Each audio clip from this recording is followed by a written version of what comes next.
Welcome to the Tristan Law Show. If it's your first time here, welcome.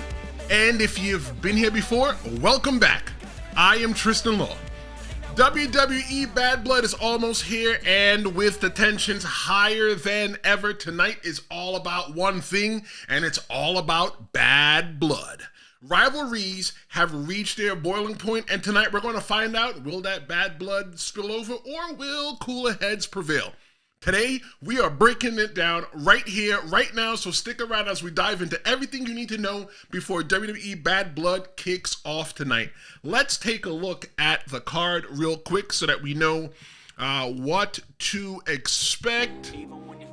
The Bad Blood between Liv Morgan and Rhea Ripley comes to a head at WWE Bad Blood in a high-stakes grudge match. After being betrayed by her former partner Dominick Mysterio at SummerSlam, Rhea lost her shot at the World Championship for Women. Now, with Mysterio suspended above the ring in a shark cage, Rhea seeks revenge on Morgan, the woman she blames for destroying her life. Can Rhea reclaim her title and put an end to Roman's reign? Well, not Roman's reign, Morgan's reign. Former Judgment Day teammates Damian Priest and Finn Bálor will face off at WWE Bad Blood after their partnership imploded at SummerSlam. Once a dominant force together, things fell apart when Bálor cost Priest the World Heavyweight title, and Dirty Dom betrayed Rhea.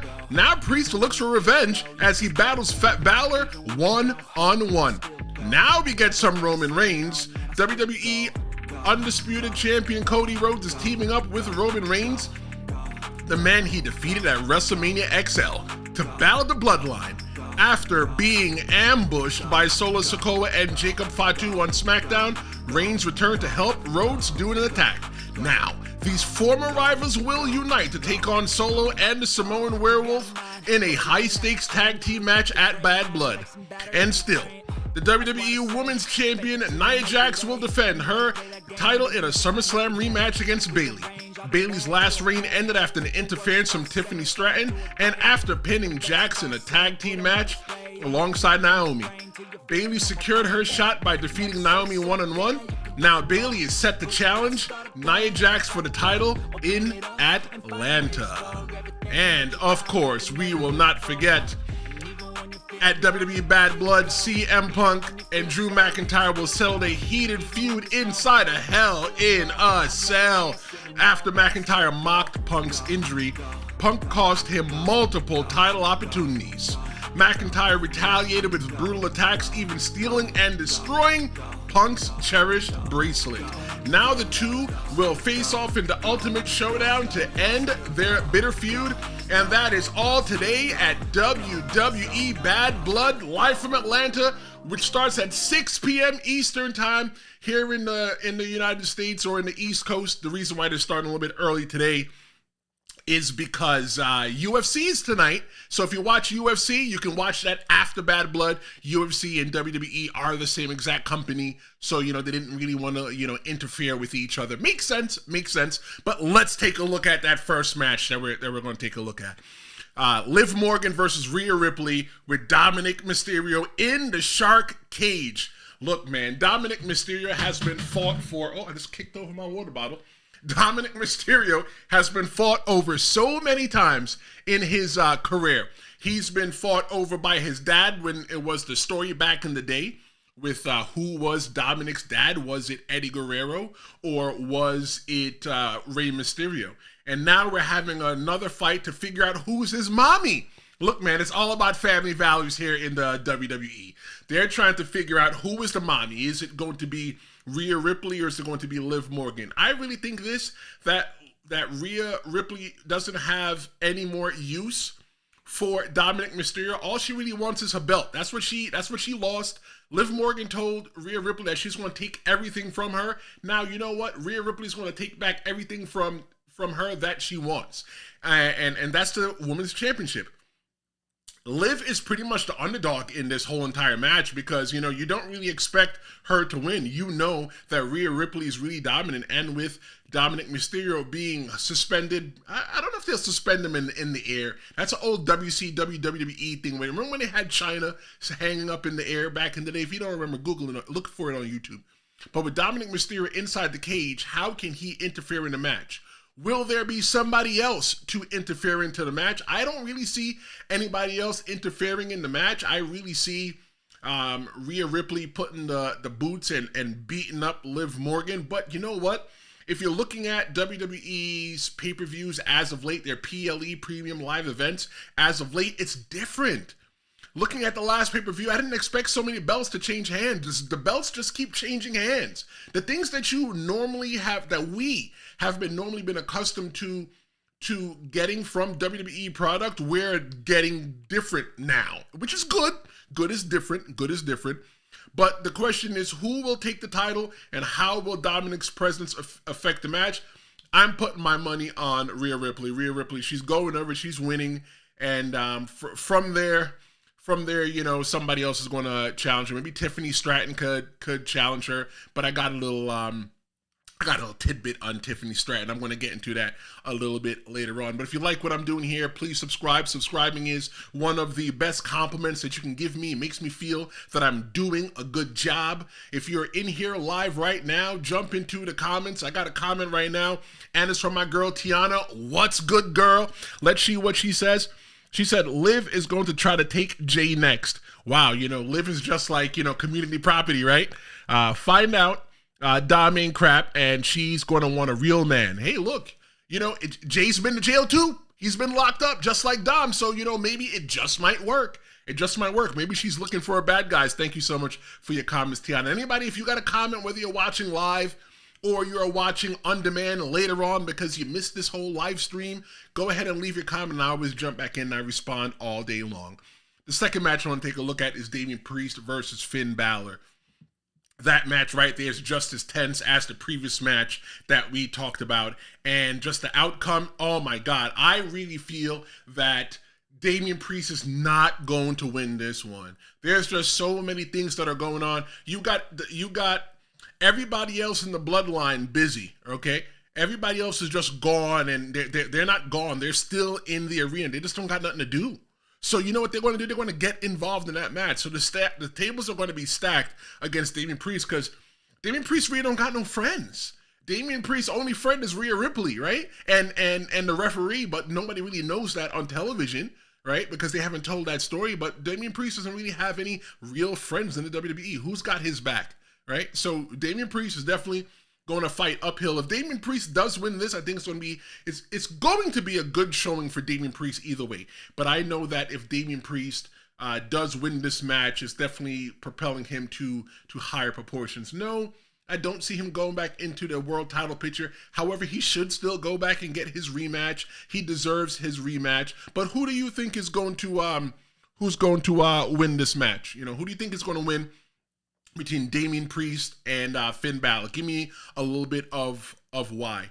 The story between the Judgment Day has been like the B story. It's been the B story, while the A story has always been the bloodline. And the bloodline has been running since way back since Moses in the Old Testament, and it's still going on. And now we got the bloodline in the New Testament. It's just like the story we have the Judgment Day in the New Testament, and everything's just going on. So it's just like, wow, like how much more can they squeeze out of this story, right? Because when we're looking back at the previous match that I was talking about with Liv Morgan and Rhea Ripley, yeah, you know, if Rhea Ripley wins the belt, then what, right? It has to be something in that match. If Liv Morgan wins, that's going to progress the story. Maybe somebody's going to come from NXT that's going to help Rhea Ripley win that match. You just don't know. You just don't know with the WWE these days. Let's see, we got another comment. Tiana, when we're asking about who's going to win between between Damian Priest and Finn Bálor. She checks it and says, but I have a feeling Finn's got something up his sleeve. I agree. He wears those long black sleeves on his arms. He has to have something up his sleeves. I agree. I think it has to do something with the other members of the Judgment Day. You know, maybe it could be like a foreign object. It could be a weapon or something that's going to, you know, going to lead to some kind of war. Maybe, you know, the next pay-per-view that's coming up is Survivor Series. So maybe they're going to go back to the traditional Survivor Series. Maybe, maybe, what's his name? Damian Priest can make some friends. Maybe he can make 3 friends. He can make 3 friends tonight, and then they can continue that story going into Survivor Series. So you know what? I'm going to change that. I don't see Damian Priest winning that match. I see Finn Bálor beating him up, and then them going and him getting more friends and just going forward and progressing that story. All right, looking at another match, the match that everybody's really wondered about. I kind of talked about this yesterday. I kind of talked about Cody Rhodes. I talked about Cody Rhodes a lot in another episode. I talked about, here's the problem with Cody Rhodes. If you missed that episode, you make sure to watch that episode after this. That episode right now is one of my most quickly watched episodes. Everybody's gobbling up that episode because I break down the problem with Cody Rhodes, right? Why Cody Rhodes is having the issues that he's having, and there are issues that Cody Rhodes doesn't even see that he's having. I break that down in that episode. Make sure you check that out after this. But Roman Reigns is teaming up with Cody Rhodes, the guy that ended his historic world title reign, to face Solo Sikoa and Jacob Fatu. For me, the alliance of Cody and Roman is very uneasy.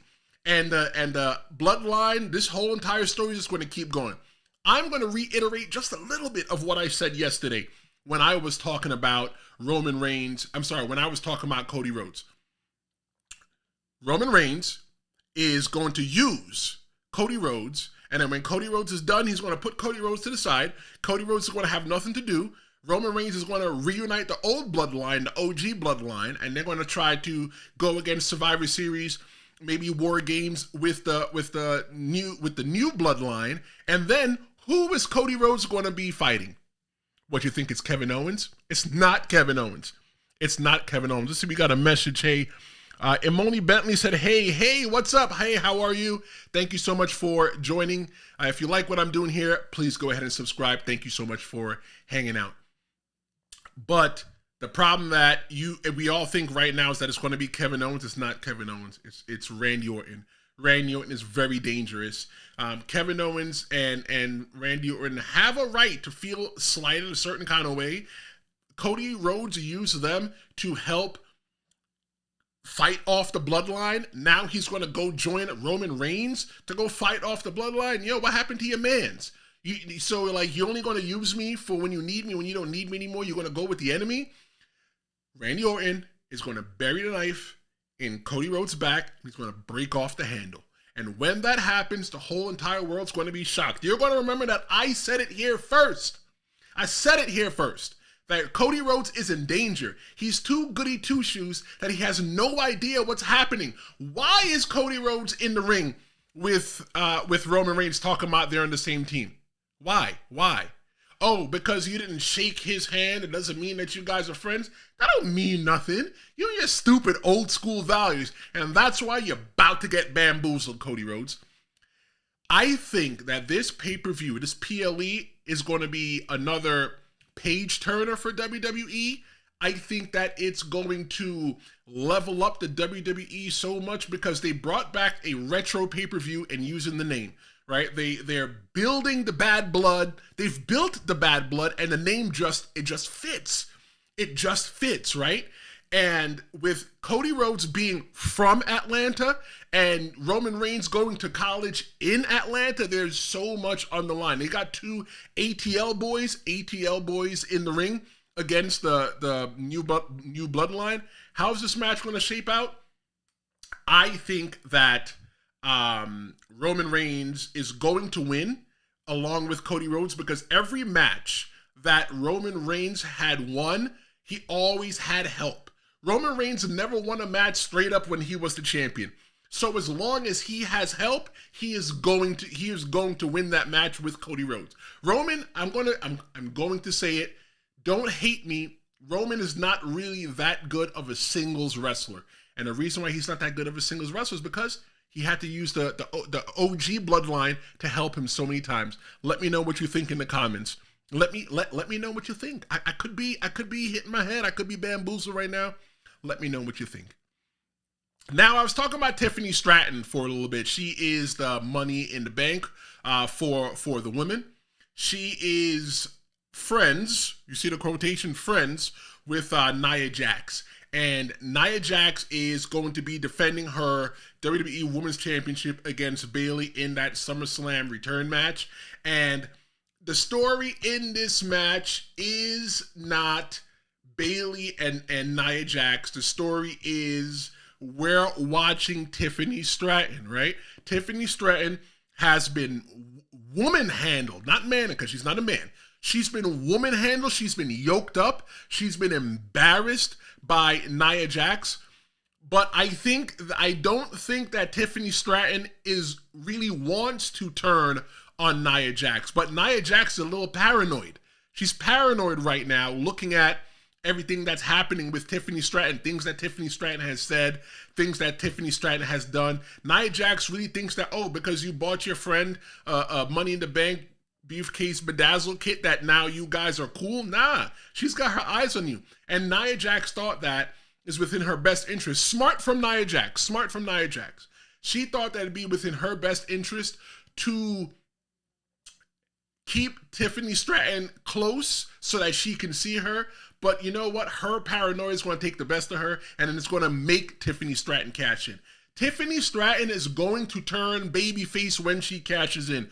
Remember that I told you that. I said that when Nia Jax beat Bayley. I said that. Tiffany Stratton is going to turn babyface, and you hear it last night in Nashville, Tennessee, when they were chanting, "Cash it in. Cash it in." They want Tiffany Stratton to cash it in. And when Tiffany Stratton cashes it in, she's going to turn into a big baby face. A big baby face. And you know who's going to be waiting for her? Charlotte Flair. I said it. Boom. Mic drop. I said it. That's exactly what's going to be happening. Mic drop. I said it. That when Tiffany Stratton cashes in, she's going to have a couple women that she's going to go have matches with, and then eventually what's going to happen is that Charlotte Flair is going to come back, because now Tiffany Stratton is now credible. She's now a credible champion. She's going to be able to beat Nia Jax on her own, because Nia Jax is going to want a rematch. It's going to turn her into a big babyface. And now you're going to have to deal with the queen. When you were busy running around high school trying to find out who you were taking to the prom, Charlotte Flair was out there winning championships. So that whole entire match right there between Nia Jax and Bayley, I don't see Bayley winning that match. I don't see her securing the title. The title is not for her, not this time. You know, Bayley's a great champion. I just think that when it comes to the progression of the story, it's not for her. Speaking about the women, they have Jade Cargill. They also have Bianca Belair and Naomi. They're hosting WWE Bad Blood tonight. I love to see what they wear. If you ask me, I think the color should be red, right? Because it's blood, right? Maybe like a crimson red that they should wear. One thing I'm really looking forward to tonight, and I'm hoping for tonight, is that since it feels like we're turning a corner and WWE might level up, I hope there's a different kind of set. If you don't know, one of the things that we used to look forward to back in the Attitude Era was, oh my God, what is the set going to look like? Remember when they had the backlash with the hooks that used to swing, or the SummerSlam logo was the big logo in the middle, or for the 1998 SummerSlam, I think that was the one in New York, they had the ramp that was a street. We always look forward to the big extravagant sets, and I hope that's something that they bring back tonight at WWE Bad Blood. Just want to remind you to subscribe if you like what I'm doing. I love when people subscribe. It makes me feel like I'm doing a good job. On Tuesday, I'm usually live Tuesdays and Fridays at noon Eastern time. And on Tuesday, I'm going to be talking about why Drew McIntyre has a right to be angry. Drew McIntyre has a big right to be angry, and then we're going to dive into that. We're going to mix that up, and by the end, I'm going to convince you that Drew McIntyre's right. You don't believe me? Subscribe and join me on Tuesday at noon Eastern time. Looking at the match that I feel is going to be the main event, that match is going to be CM Punk versus Drew McIntyre in the Hell in a Cell match. Man, this match here, the Hell in a Cell itself has so much significance. That match was where Kane debuted in October 1997. You remember that classic call from Vince McMahon on the microphone? It's gotta be Kane. And Kane came down the ring and ripped off the cage door and stood toe to toe with his brother and allowed Shawn Michaels to win over The Undertaker in the Hell in a Cell. Hell in a Cell has become a bastardized pay-per-view. And the reason why I say it's become a bastardized pay-per-view is because WWE used to, under the previous regime, they used to use Hell in a Cell just as a pay-per-view. So now it kind of pigeonholes you as a company that you have to use a Hell in a Cell. You can't call it the Hell in a Cell and not have a Hell in a Cell. It looks stupid. So now it's going back to what these kind of matches mean. Your Hell in a Cell, your cage matches, your street fight, your dumpster matches, all these kind of matches, right? They need to have big implications. They need to be big things that occur behind stories. We can't just do these matches because, we got matches just to do, right? So now it's so important that I feel that this is the rubber match between Drew McIntyre and CM Punk in Hell in a Cell. I think this story's done. This is a fantastic story. They've been telling this story for such a long time. I can't wait to see if it's still the same old Hell in a Cell or if it's a new Hell in a Cell. Let me jump into the comments real quick. Let's see what we got. We got Tiana. Tiana said RKO out of nowhere. Of course. If you saw it coming, you would probably block it. So definitely RKO out of nowhere. She also says, talking about that match with Cody and Roman against the Bloodline. She says a bunch of people say Roman and Cody are going to lose, setting up for Roman's win at Survivor Series. Yep. Look, anything can happen in the WWE. That's what makes pro wrestling so fantastic. Thank you so much for your comments. I appreciate when people comment. I love the interaction. One of the things that I always liked to do when I worked on the radios, I loved when people called in. Because, I wanted you to be a part of the show. Yeah, you can hear me talk, but I feel that your opinion is just as important as mine. Whether it be good or whether it be bad, some people have said some crazy things and crazy things have happened. So I appreciate you hanging out and commenting on the show. So who survives Hell in a Cell? If you ask me who survives Hell in a Cell, man, this one is a tough one to call. I think the person that survives Hell in a Cell would be Drew McIntyre. The only reason I say it's Drew McIntyre is because CM Punk still got a little bit of beef with Seth Rollins, and they haven't squashed that beef yet. So it gives a reason for CM Punk to go away just for a little bit, so that you don't waste his time or devalue him, I guess, for lack of a better term, by having him on TV every single week. One of the things about having somebody on TV every single week, you just really get tired of seeing them. Right? It's the same old. The matches are the same. The opponents are the same. So it gives CM Punk time just to go away because, him and Seth Rollins still got a little bit of beef, right? And Seth Rollins just came back, but Seth Rollins is tied up with Bronson Reed. I don't see them sticking I'm sticking CM Punk in there. So I'm definitely going to put Drew McIntyre over. Drew McIntyre needs to win this match. Drew McIntyre has so much anger built up, and I'm going to talk about that anger at Tuesday at noon here on the Tristan Law Show. So make sure you subscribe just in case you missed it or you can't check it live. Drew is going to channel that anger because he's been holding on to this anger for such a long time. CM Punk's anger, it's new anger. He just became angry. He's only angry because his bracelet got broken, because his dog and his wife got disrespected. Drew McIntyre himself has been disrespected for a long damn time, and I think that the disrespect is over. It's over, and you know what? I wouldn't be surprised if we see just a smidge of blood in that Bad Blood match. That has to be the Hell in a Cell. If that match is if that match is definitely the main event. I don't see the Hell in a Cell being anything other than the main event. It has to be the main event. Maybe the match before that could be the Cody Rhodes match, or maybe that could be that could definitely be the first match. But definitely this match, CM Punk and Drew McIntyre in the Hell in a Cell. This story has been going on for a long time. Just when you thought it was finished, it wasn't finished. Definitely, these two men stood in the ring toe-to-toe on Monday Night Raw. They had a heated battle. And there was even a photo that leaked somewhere online that showed them standing next to the ring together.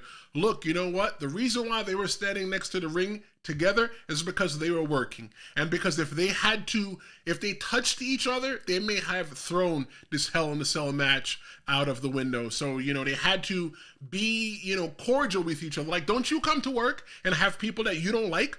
I got people that I don't like at my job. Okay, so but you just have to work. You just have to coexist with them, and that's what happened. But in the Hell in a Cell, all that coexisting is out the window, and it's going to be a match that is going to be one that you're not going to forget. It's going to be one that is going to be probably one of the best Hell in a Cell matches that we've ever seen. Let's look at the comments one last time. Let's see. Tiana said that unless you're me with Roman, I never get tired of seeing him.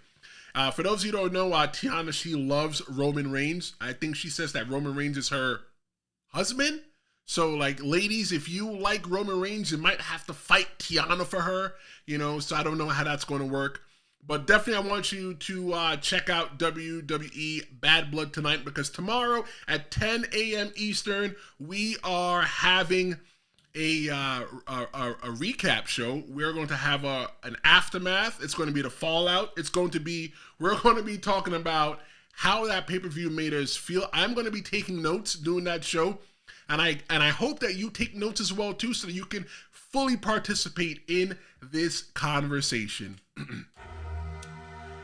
Thank you so much for joining me this early afternoon as we talked about WWE Bad Blood. Don't forget, it starts today at 6 p.m. Eastern on Peacock here in the United States and WWE Network elsewhere. Don't forget, tomorrow at 10 a.m., we are having a Bad Blood reaction show, 10 a.m. Eastern here on the Tristan Law Show on YouTube. We're going to be discussing on Tuesday at noon why Drew McIntyre is so angry. If you like what I did today, don't forget to share, like, and subscribe. Thank you so much for hanging out with me today. I am Tristan Law, and this is the Tristan Law Show, and I'll see you tomorrow morning.